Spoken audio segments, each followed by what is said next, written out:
Good morning बच्चों। तो आज मैं पवन दूधिया का अगला पद्यांश पढ़ाने जा रही हूँ।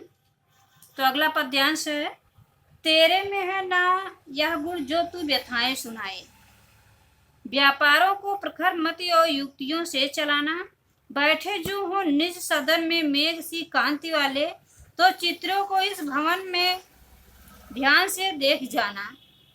तो बच्चों, तेरे में है ना, तो यहाँ पर राधिका ने अपना संदेश अपने प्रीतम श्री कृष्ण तक भेजने के लिए पवन को दूधिया बनाया है। उन्होंने उसे श्री कृष्ण तक जाने का मार्ग भी समझा दिया है।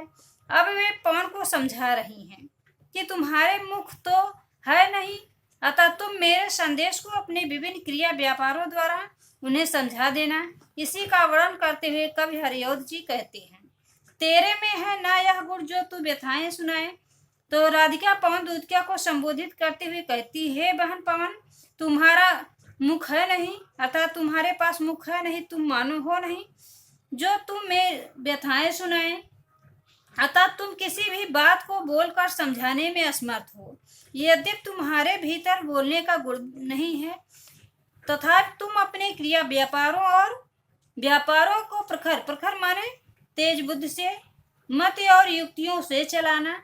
तो कहती हैं कि तथा तुम अपने क्रिया व्यापारों और कुशाग्र बुद्धि के द्वारा अपने बात को समझाने में सक्षम हो। बैठे जो हो निज सदन में मेघ सी कांति वाले, तुम मेरी व्यथा और संदेश को मेरे प्रीतम को देने में अपने क्रिया व्यापारों और अपनी कुशाग्र बुद्धि का ही प्रयोग करना। यदि बादल की कांत के समान सुंदर वर्ण वाले मेरे प्रीतम अपने घर में बैठे हों, तो सबसे पहले चित्रों को इस भवन को ध्यान से देख जाना। तो सबसे पहले हे बहन, तू घर में टंगे सभी चित्रों को ध्यान पूर्वक देखना।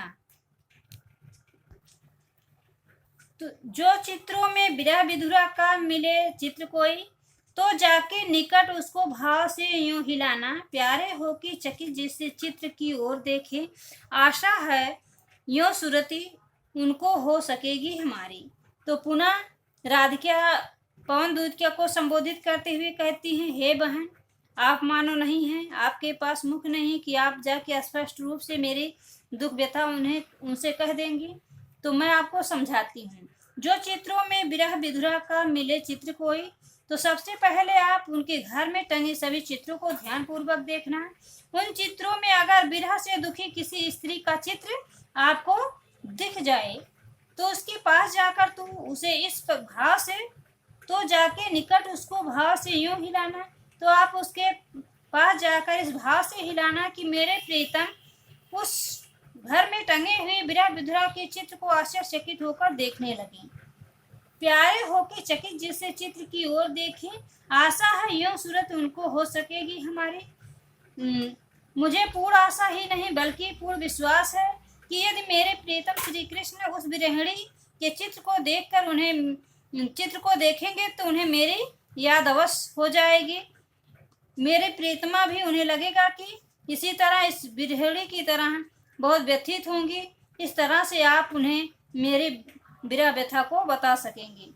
तो बच्चों को अवगत सौंदर्य, आप यहाँ मुखी पवन द्वारा राधिका के संदेशों को श्री कृष्ण को प्रदान करने की क्रिया चातुरी में कवि ने अद्भुत कल्पना शक्ति का वर्णन किया है।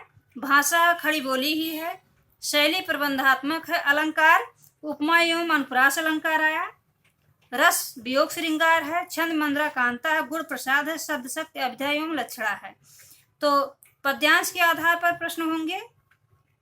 प्रस्तुत पंक्तियों में राधिका की कैसी छवि उकेरी गई है?